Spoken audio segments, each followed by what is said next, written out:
All right, so as advertised, for the next few weeks in church, we're going to be talking about money. Before I get into this, I'm a little concerned to see so many fingers and feet tapping to ABBA. There you go. Now, some people say, and I get it, that you shouldn't talk about this in church.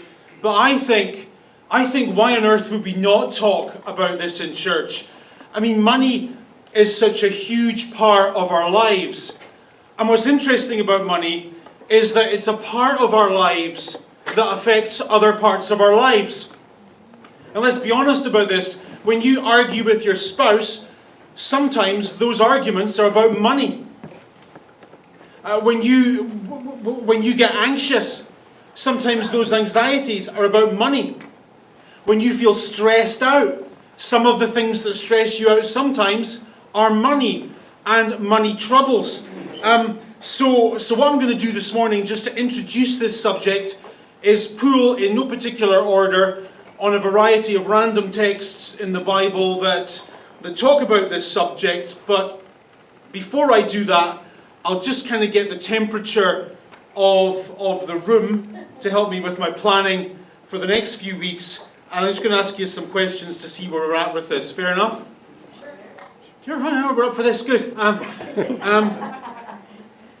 Okay, so let's start with this. If every month you're spending more than you're making, you've got money trouble. Fair? Fair. If you don't know whether or not you're spending more than you're making, you've got money trouble. Fair? Fair. If you know that you're spending more than you're making and you just don't care, you've got money trouble. I mean, that's, for me, one of the bizarre things about money is that of all the areas of our lives, money should be the easiest area to be in control of. I mean, the love area of our lives, that's a mystery. The relationship area of our lives, you know, that involves women and men. That's hard to figure out, right? The career area of our lives, the business area of our lives, that involves all sorts of moving parts and difficult issues, and there's people involved and politics involved, and that's all hard to figure out. But money should be easy, because money's just about numbers. We know how much we're taking in, and we can go online and know how much we're putting out, so there should be no mystery. We should know exactly where we are and how we're doing and how we can get to where we want to go. Fair? Okay, how about this one? If you think that paying the minimum on your credit card makes sound financial sense, you're in trouble. Fair? Part of our financial problem, I think, in life is that we take financial advice from people who are just as dumb as we are. And I say that because the first bit of advice I ever got on credit cards was from an older guy who was in my class at university. So most of the guys in the class were 19 at the time, and there was this guy, he was I think in his 40s, which seems young now.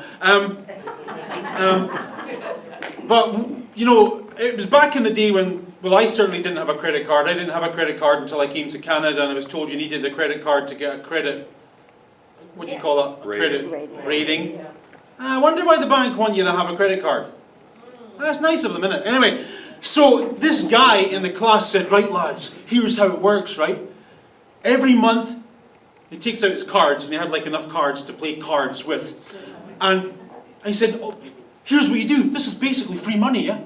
You pay the minimum on your MasterCard with your Visa card. Then the next month, you pay the minimum on your other card with this card. And you kind of go on like that, and it's free money. And we're all in the room going, I don't know, sounds right. It sounds legit. Sound good to you? I don't know. He said so. He must know. But we do this in so many areas of life. We take advice from people who are as dumb as us or dumber. And that makes no sense. A couple of more. If you don't know how much you owe. So if I were to ask you today, how much do you owe? And you don't know, probably in some kind of trouble. If you have a financial dream, anyone got a financial dream? Does anyone's involve a beach? If you have a dream but you don't have a plan, in trouble. Last one. Do you ever make financial decisions and hope that your wife never finds out? That's absolutely fine. All right, let's get into the Bible. Here's what Jesus said. Jesus said, "Where your treasure is, there your heart will be also." Now, when Jesus said that, Jesus wasn't saying that's a good thing, and he wasn't saying that's a bad thing. He was just saying that's a thing.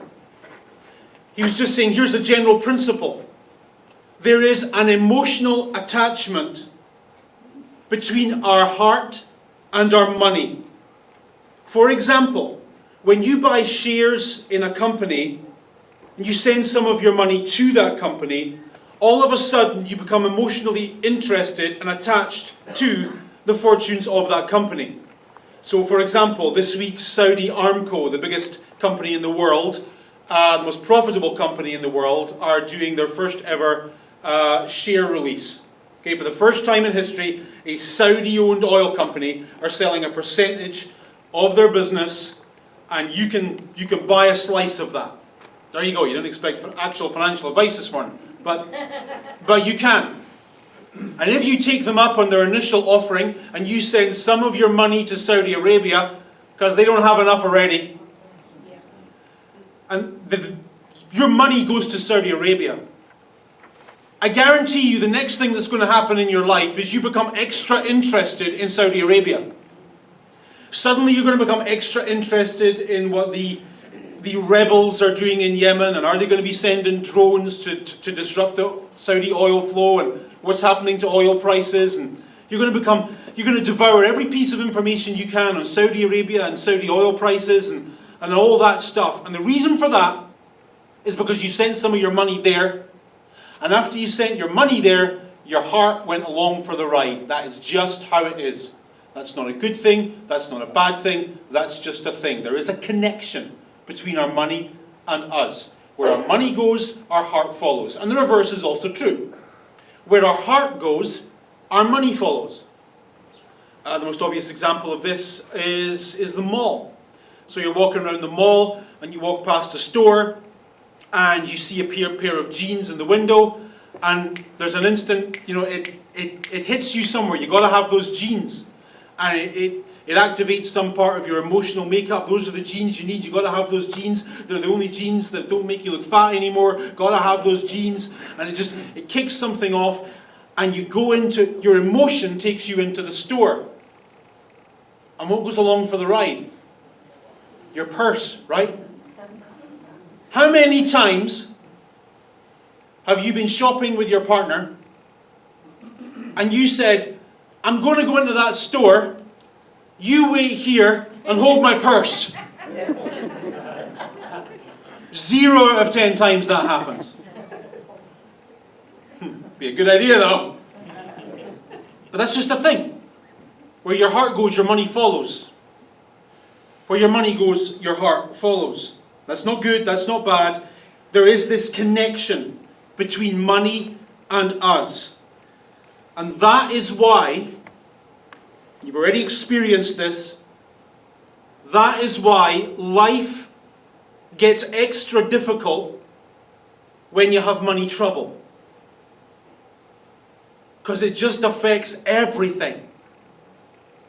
It messes up everything. It doesn't just affect your finances, it affects your health, it affects your self-esteem, it affects your relationship, it affects the way you sleep, it affects everything.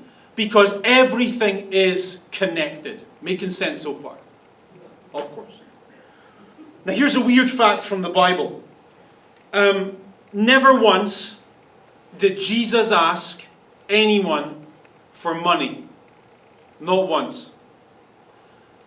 I've read all the money verses in the Gospels, and not once did Jesus ask anyone to give him money. Well, there is once. He was doing an illustration and he didn't have any money on him, so he needed a coin.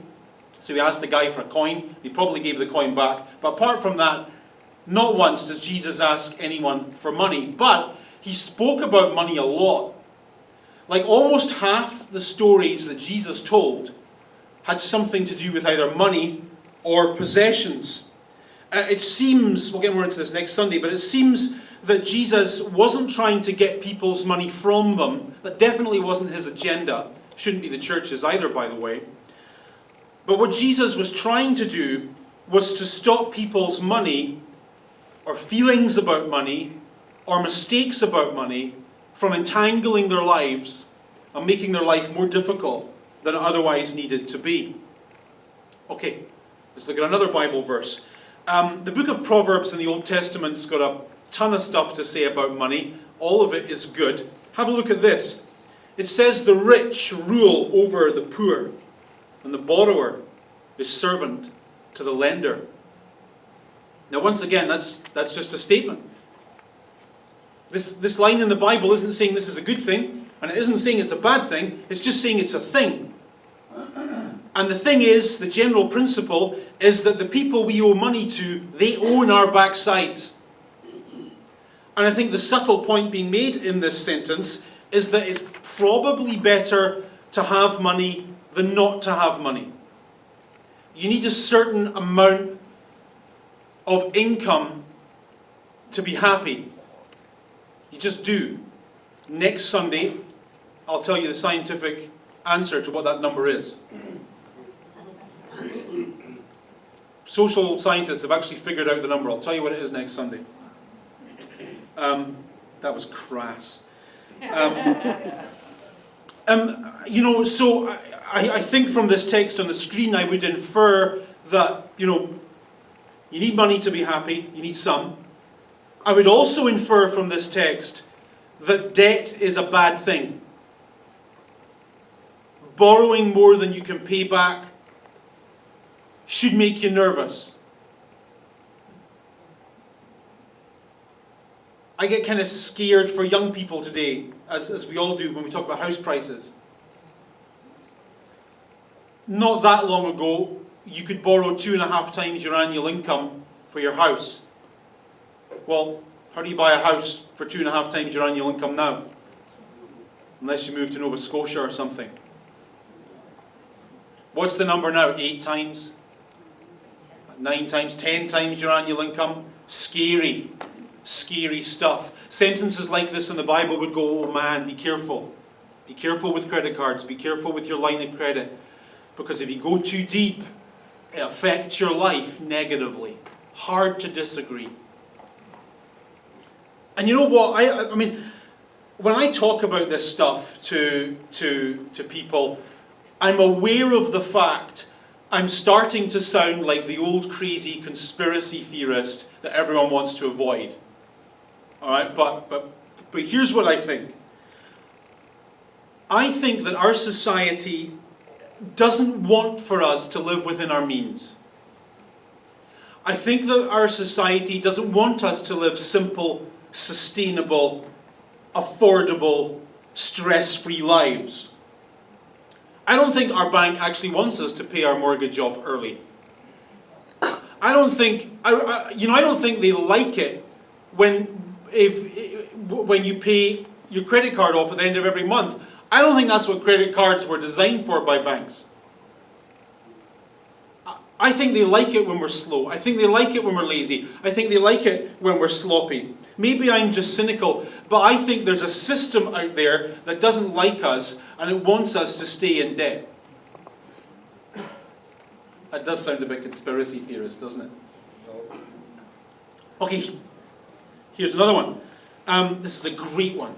This line in the Bible was not written for our culture, but it could have been written for our culture.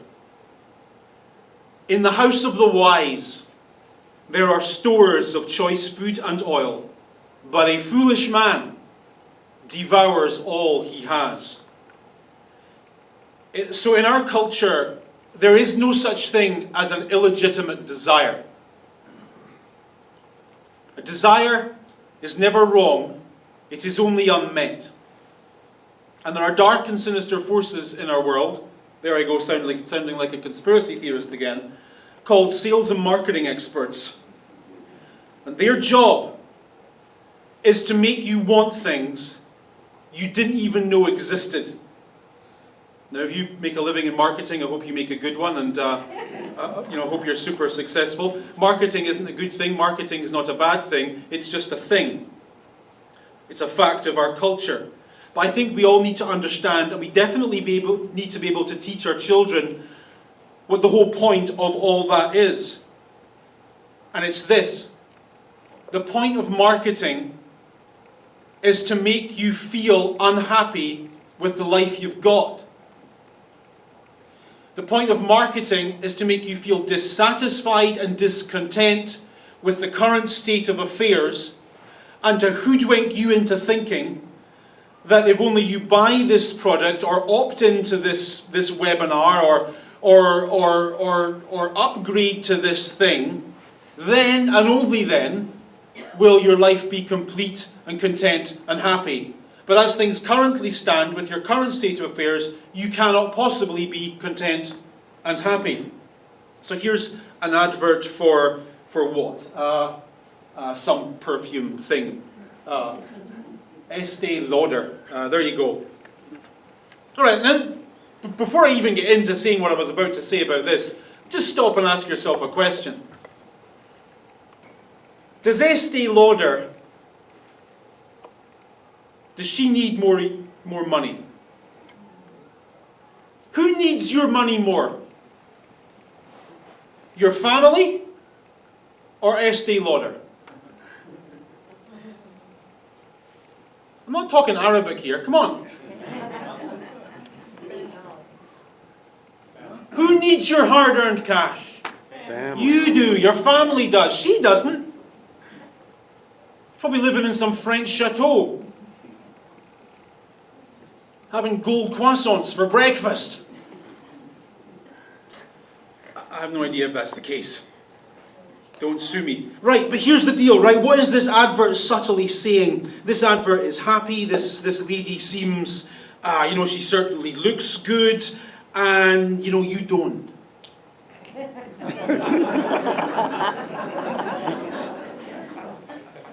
So, but if you did, if you could look as good as she looks, then maybe you'd be able to pull off an outfit like that.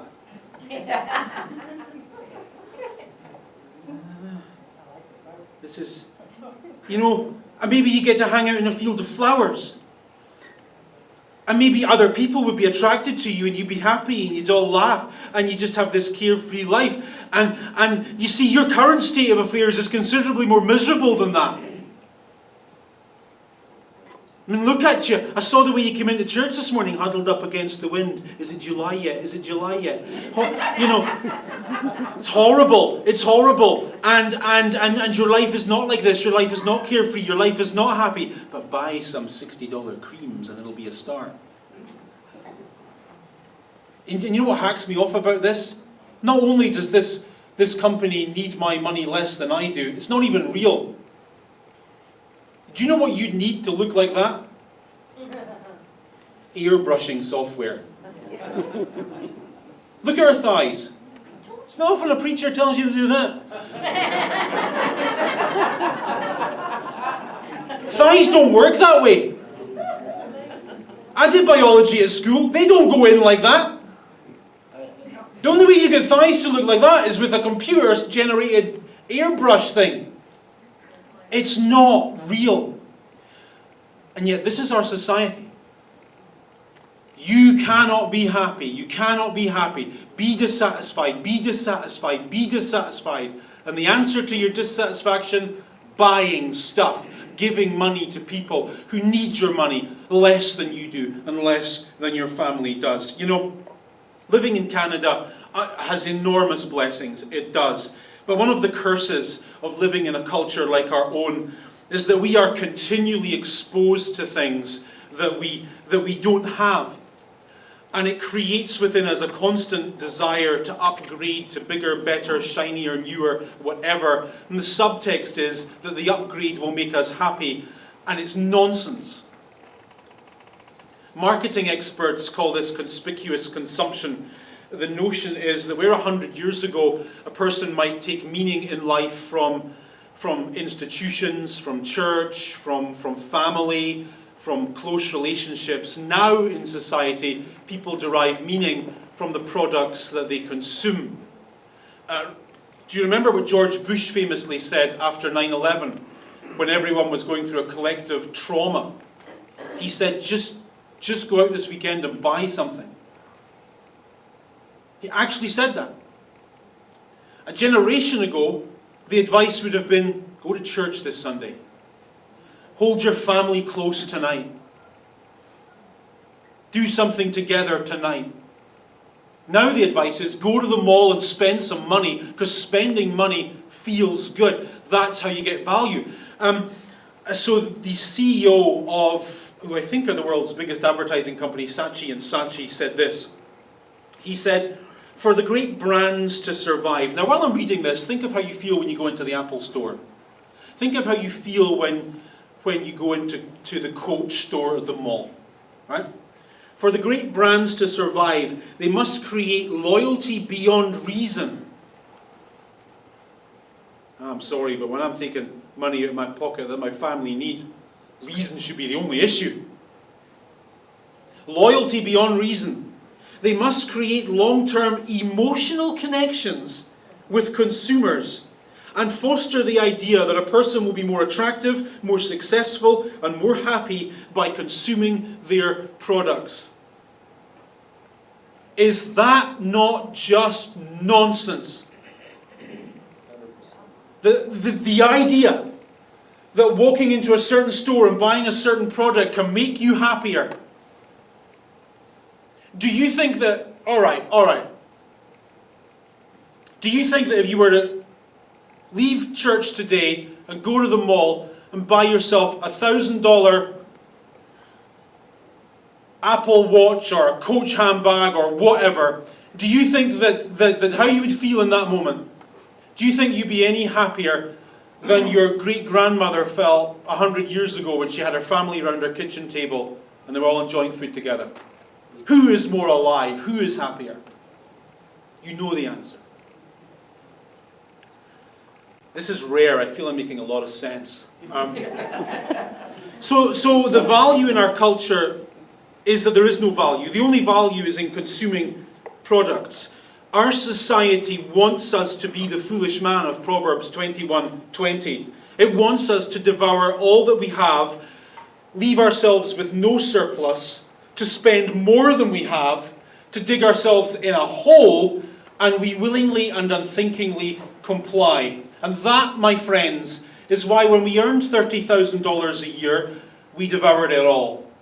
And then we climbed up the pole and we earned $50,000 a year and we devoured it all.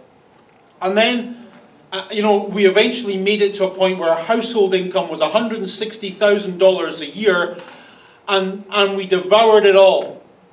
And we find ourselves thinking, how on earth can we be broke? How on earth can we have no money? We earn all this money. We earn more money than our grandparents saw in a lifetime, and we are broke. And part of the answer to that puzzle, it's only part, but part of the answer is that the bad habits we had at $30,000 a year, we just took with us all the way up to $100,000 a year. And it doesn't matter how much we go on and earn. It's the habits that are the issue. It's not our income. How many of us say, if only I could earn a little bit more money, then whatever. We all say that. But we're conning ourselves. The issue isn't what's coming in. The issue is we're just real sloppy about what's going out. Part of the reason, and it's only part, of the reason why we're sloppy about what's going out is because we've forgotten how to be happy in our own hearts. We've forgotten what really matters in life. And that it isn't stuff. It's family, it's faith, it's health, it's the things money can't buy. We're more loaded than we realize. All of us. We spend most of our lives thinking we're poor, probably only to realize at the end that we were actually rich all along. We're just too dumb to see it.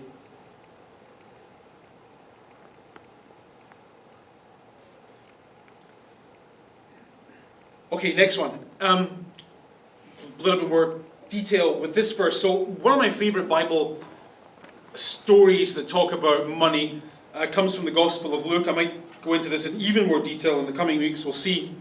So Jesus is telling this story. He told a lot of stories about money, as I said earlier. I think it was his favorite subject. He said this. He said, guys, there was a rich man, and this rich man had a manager.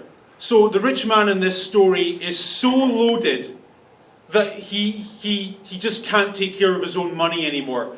He's set up so many businesses. He's got so many systems in place that he's just off doing his thing. He's living the Tim Ferriss 4-hour work week. He's playing golf. He's learning how to make shoes, whatever. He's living the dream. And while he's doing that, he's got this manager taking care of all this and managing his money. And in the story, the rich guy who set all this up hears word that his manager is being a bit shady, doing deals on the side, whatever.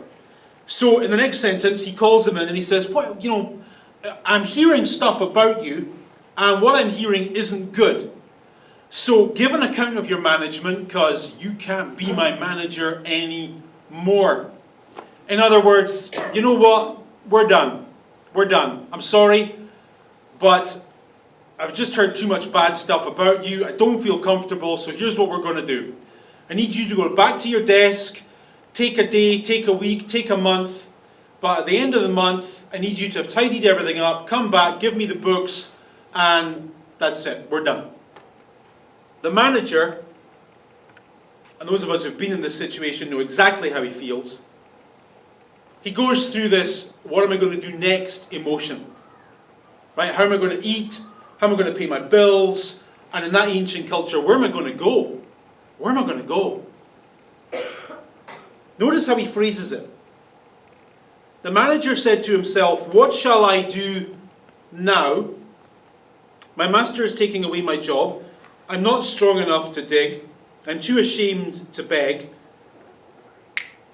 I know what I'll do, so that when I lose my job here, people will welcome me into their homes. Do you notice the two references in the sentence to time? What will I do now that will give me a solution when? What will I do today that will hook me up for tomorrow? We're talking about today, we're talking about tomorrow. We're talking about now, we're talking about when. He realizes in this sentence that he's only got a little bit of time. Like the end of the day, the end of the week, the end of the month, he's gone. And so his question is, how can I use my limited amount of time and my limited amount of opportunity to hook me up for the beach life? For the drinking stuff out of coconuts life? Or whatever it is I want to do in the future. What can I do today to make me happy tomorrow? Good question. Then he comes up with a plan. Got to have a plan. And so, next sentence. He calls in each one of his master's debtors. And he says to the first one, how much do you owe my master?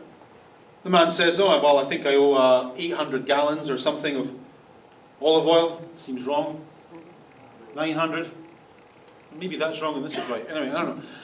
He owes 900 gallons of olive oil. And so the manager says, how are you doing? And like are you going to pay? And the guy says, I always pay. So the manager says, here's what we'll do. Why don't you just pay $4.50 today? Could you do that? Could you pay like half today? And if you pay half today, we'll close your account and you won't know anything. I'll give you like 50% off. And the guy goes, yeah, a no-brainer. Absolutely. So he pays the money. His debt is cleared. And he's walking out the door and he says, hey, thanks very much for hooking me up. Listen, if there's ever anything I can do for you, let me know. Oh, I will. Sooner than you think. So off he goes, and then the same thing happens again. Verse 7. He pulls another guy in. He says, how much do you owe? And he says, well, I owe 1,000 bushels of wheat. And he goes through his routine. 1,000 bushels of wheat. I'll tell you what we'll do. Why don't you take care of 800 today? We'll close the books. You'll be done. Does that sound good? Absolutely. 20% discount, no brainer. So he takes care of the money. Thanks very much. Hey, listen, if there's ever anything I can do for you, let me know. Oh, I will. Sooner than you think. And the implication in the story Jesus tells is that he just does this all day long, all week long, pulling in all these guys, giving them crazy discounts on what they owe, so that he can develop a kind of, struggling for the right word, some kind of favor that these people owe him that he can then call in when his life goes south. Then, Jesus says, the manager calls him in. Oh, looks like my limited amount of time and limited amount of opportunity just got more limited. But then, to his audience's surprise, to my surprise, to your surprise, Jesus says that the manager commends the dishonest servant.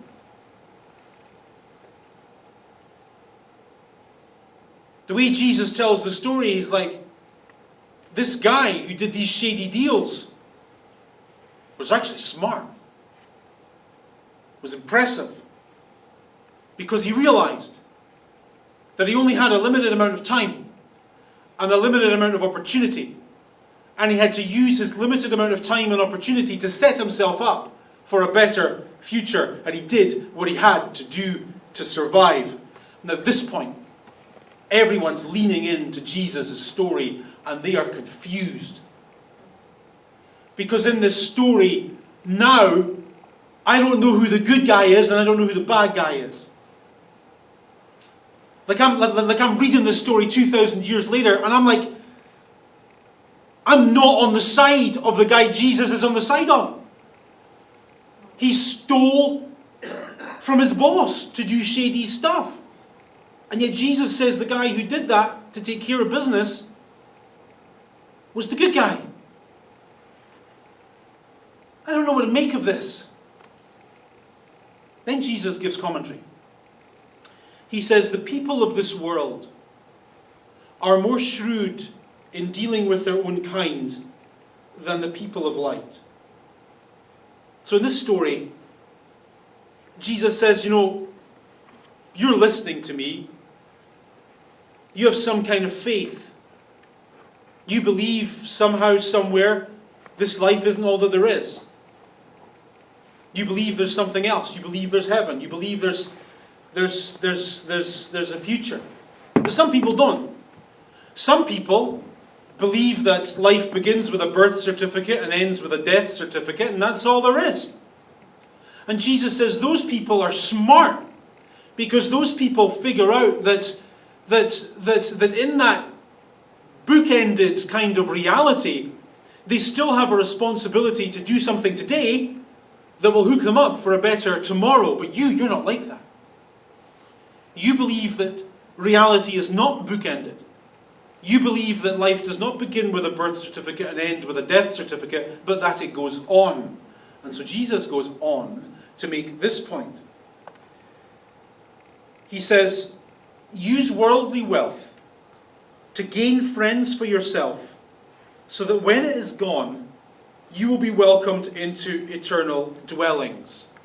Now, don't take this the wrong way, but I kind of don't like what Jesus is saying here. I don't like it because when you take the rest of the Bible into account, it doesn't make a lot of sense. And I extra don't like it because of what it is explicitly saying. It's explicitly saying that we can spend money today, and how we spend it kind of has an effect in the life to come. What Jesus seems to be saying is that go forward X number of years, and you're in heaven for 5 minutes, and someone walks up to you and says, thanks very much. And you're like, I don't know you. And they're like, well, I know you don't know me, but there was a period in your life where you where you spend some of your money to, let's use our church as an example, to make Life Point Church in Bolton happen. And you understood that church doesn't work without money, and you spent some of your hard-earned money to make that happen. And, you know, I was at a stage in my life where I started attending that church. You were long gone at that time. You were dead. But, you know, I kind of found out about Jesus there. My family were helped there, and it really made a difference in my life. So I just want you to know, thank you. Thank you. I might not have been here if it wasn't for you. That seems to be what Jesus is saying. Use money as an investment in your future happiness. Let me not talk about heaven for a bit, and let's just talk. In fact, let me step out of the Bible for a second and just talk about how money feels. I am just like you, in that I have spent a lot of money in my life, and I have wasted a lot of money in my life. We all have. Maybe like the super misers among you, that's not true, but most of us have spent and wasted a lot of money. 3 things in my life I have no regrets about whatsoever when it comes to money. You want to know what they are? I'll tell you anyway. So I don't regret money that I've spent investing in my kids. Giving my kids experiences, giving my kids opportunities. It's a lot of money. Sometimes when I add it all up, it brings me out in cold sweats. But no regrets. I also have no regrets about money I've spent traveling. I'd rather die with $2,000 less in the bank than having known what it feels like to drink orange wine in Seville. Is that fair? All right. And thirdly, and most importantly, I have no regrets whatsoever about money I've given away in life. Over the course of my life, I suppose I've given a fair bit, just like you have. And not only do I not notice it, in my experience, I derive happiness from it. To me, it feels better, and the feeling lasts longer. To help someone out with $1,000 than to buy an Apple Watch for $1,000. One feeling is good and wholesome and right, and it lasts. The other lasts for 10 minutes. The Indian philosopher Hassani Pal famously said that all that we do not give in life we lose. And you've already experienced this. There is joy in helping. There is joy in generosity. But there is no joy in consuming. Particularly in consuming all that we have. It makes your life worse, not better. Then Jesus said, whoever can be trusted with very little can also be trusted with much. But whoever is dishonest with very little will be dishonest with much. So, if you have been trustworthy in handling worldly wealth, good. And if you have not, who will trust you with true riches? Remember, the true riches in life aren't financial. The old cliches are true when it comes to money. Family, health. That's wealth right there. And no one has money forever. Your money will be here after you're gone. No one has it forever. No one keeps it forever. It doesn't give you the security you think it gives you. Let me show you this. So this is the Wells Estate in Scotland. The Wells Estate is part of was part of the holdings of the famous Scottish House of Usher. The House of Usher in the 18th and 19th centuries were the wealthiest family in Scotland and one of the wealthiest families in the world. To give you an idea of how minted these people were, Anywhere in the world in the 19th century, if you bought a bottle of whiskey, anywhere, from Saskatchewan to Shanghai, anywhere in the world, a slice of that bottle of whiskey went to the house of Usher. Absolutely loaded. More money than Crassus. They had so much money they built this. And next slide, please. So that's the house of Usher. That's not the house of Usher. It's called the Usher Hall in Edinburgh. When it was built, it was, and still to this day, is the premier classical concert venue in Europe. I mean, gorgeous, sumptuous. Hundreds and hundreds and hundreds of millions of dollars in today's money. Get the picture? Well off. Today, the heir to the house of Usher lives in a one-bedroomed government housing flat in the south of Scotland. Drives a taxi cab for a living.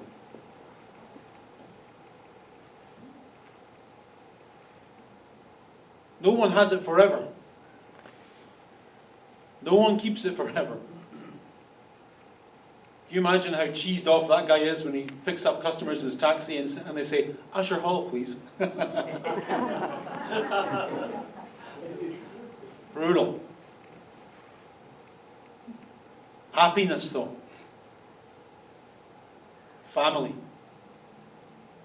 Faith. These things matter. These things matter. And when you get practiced at them, when you get practiced being content, when you get practiced being happy in your own skin, when you get practiced driving a wedge between what you have and who you are, when you get practiced looking around your kitchen table imperfect as it is and looking at your situation imperfect as it is,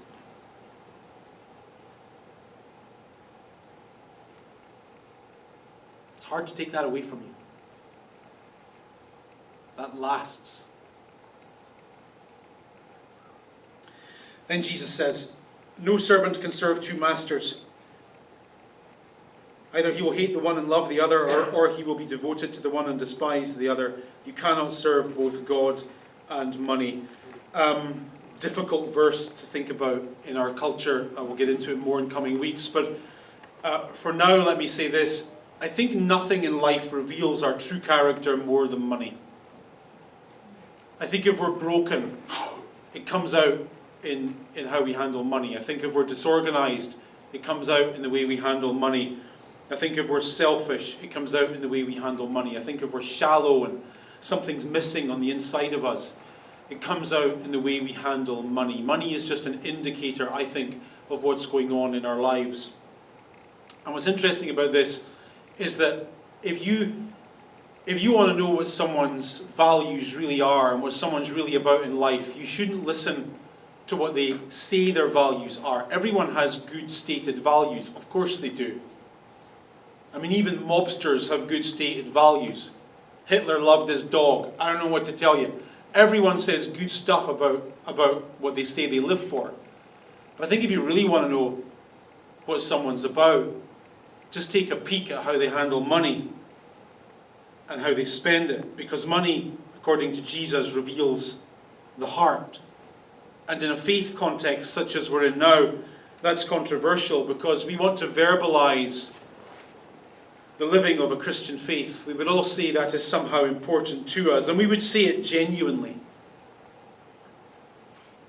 But the financial facts often are that we live for either the accumulation of and the consumption of money, because we think that in that accumulation and consumption lies happiness and security and all the things that matter in life. We have fallen for a lie. So how different, as we go into the next few weeks of this series, just think about this and then I'll go. How different would your life be today if for the past few years you'd taken some of this common sense biblical wisdom to heart? How different would life be over the past few years if you'd lived within your means, if you've been very cautious about debt, if you hadn't gotten suckered into that bigger, better equals happier nonsense, if you'd been, if you'd made do with less, if you'd refused to consume all your earnings, if you'd been more generous with people, if you'd done all of that for the past 5-10 years, do you think today you'd be better off or worse off? Do you think you'd be happier or more miserable? Yeah, me too. Me too. Right. I feel I've depressed you. So I better say something nice, eh? I think I should say something nice. I haven't got anything nice to say. Hang on, I'm thinking. Alright, here's this. If you're in money trouble, and I might talk about more of my own experiences about this in the coming weeks, we'll see if I'm open enough. But if you're in money trouble, my experience has been that the best way to get out of a series of bad decisions is to start making a series of good decisions. There's no quick fixes. Nothing happens overnight. But you'll be amazed at how soon a series of good decisions undoes a series of bad decisions. And another important thing to say is stop believing bad things about yourself. Say, for example, you haven't got your taxes in yet. Right? This is just a random example. I don't know why I'm saying this, but say you haven't got your taxes in yet. What do you say to yourself if you haven't got your taxes in yet? Do you say, I'm such a loser, I can't get it together? Do you say, I can never get anything right, I'll never figure things out? Or do you say, I haven't got my taxes in yet, I'll do it next week? Believe good things about yourself. Believe that you can be happy without all that stuff. That you can be content without all that stuff. And that you can work your way bit by bit, dollar by dollar, decision by decision, to a brighter, better, and happier future that you and your family deserve. God bless you. Thank you for coming. See you on Thursday as we laugh our way to a better relationship. If you haven't got tickets yet, you can get them at the Welcome Centre, $25, 7 o'clock Thursday. God bless you. See you next week.